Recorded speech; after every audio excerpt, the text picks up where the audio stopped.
Hello everyone, कैसे हैं आप सब। मेरा नाम वैभव कौशिक और आप सभी जुड़ चुके हैं संस्कृति आईएएस के यूट्यूब प्लेटफॉर्म पर। आप सभी ने कभी ना कभी किसी न किसी को मोटा या पतला जरूर कहा होगा, या हो सकता है इसका बिल्कुल उल्टा हो, किसी ना किसी ने आपको मोटा या पतला कहा हो। अब भारत के अंदर एक बीमारी नई तरीके की महामारी बनकर सामने आ रही है और वो है मोटापा। आज की डेट में 5 में से 1 व्यक्ति इसी मोटापे की बीमारी से पूरा का पूरा जूझ रहा है, परेशान है और उसी के चक्कर में जिम ज्वाइन कर रहा है, एक्सरसाइज कर रहा है, दूसरे लोगों से नजर नहीं मिला रहा।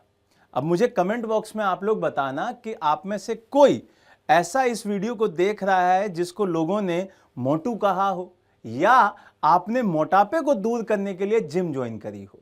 चलिए, अब ये क्यों मैं आज आपको पढ़ा रहा हूं इसको जान लेते हैं। नए सर्वे में एक रिपोर्ट सामने आई। उस रिपोर्ट में ये फाइनल किया गया कि भारत में ये बहुत तेजी से बढ़ रहा है और 40 से 50 की जो एज वाले लोग हैं उसमें तो ये बहुत सारी बीमारियों को भी पैदा कर रहा है। बात आते हैं उससे पहले की एज वाले ग्रुप की, जो 20 से 40 में आते हैं। 20 में आप देखेंगे कि इसी मोटापे की शुरुआत हो जाती है। जो मेट्रो सिटीज हैं वहां पर तो ये और ज्यादा तेजी से बढ़ रहा है।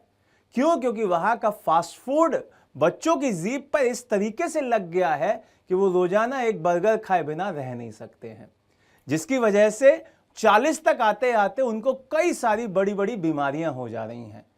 पहला, डायबिटीज हो रही है। दूसरा, हाई ब्लड प्रेशर हो रहा है। तीसरा, हार्ट डिसीज हो रही हैं। चौथा, थायराइड बढ़ रहा है। पांचवा, फैटी लिवर हो रहा है। और छठा, घुटनों में दर्द होना शुरू हो गया है। ये वो बीमारियां हैं जो 50 के बाद हुआ करती थी, लेकिन अब 20 साल के बच्चे को भी ये बीमारी दिखाई दे रही है।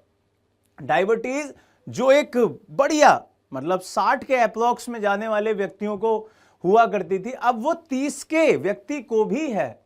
इसका मतलब यहां पर मोटापा उन सभी बीमारियों की जड़ है जो बीमारियां एक अलग क्लॉज देती हैं, इसीलिए इसे महामारी कहा जा रहा है। यहां पर अगर आप मोटापे को देखेंगे तो मोटापा दूर करने के लिए अब लोग बहुत सारे डॉक्टरों से सलाह दे रहे हैं, बहुत सारी सर्जरी करवा रहे हैं, बहुत सारे अपने टेस्ट्स कराकर अपने खान पान में चेंजेस ला रहे हैं। तो अगर आपको बाद में चलकर दवाई ही खानी है तो पहले से क्यों उस पर आप जागरूक नहीं हो सकते? उसको सही करने के लिए एक्सरसाइज कीजिए, खाना बढ़िया खाइए, हेल्दी फूड खाइए, इधर उधर की चीज़ें ना करिए, रोजाना सुबह टहलिए। ये वो चीज़ें हैं जो बहुत सस्ती कीमत पे आप कर सकते हैं। इसमें सिर्फ और सिर्फ आपको थोड़े से एफर्ट्स डालने हैं। अगर मैं बात करूं कि मोटे लोगों के साथ परेशानी क्या है, बहुत सारे लोग मोटापे की वजह से अपना कॉन्फिडेंस खो देते हैं, अपने हेल्थ के साथ तो खिलवाड़ करते ही करते हैं।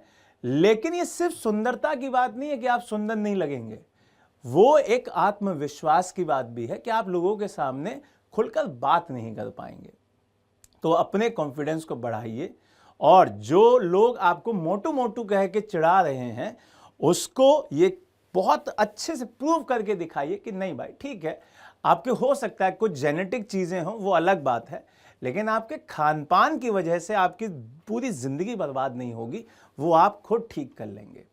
तो ये हमारा थोड़ा सा पढ़ाई से हट के एक टॉपिक था जो आज की डेट में बहुत ज़रूरी है आज के नए बच्चों को बताना। नए टॉपिक के साथ दोबारा मिलेंगे, तब तक के लिए मुस्कुराइए, ये बाहर का खाना पीना छोड़िए और अपनी हेल्दी डाइट बनाइए। जय हिंद, जय भारत।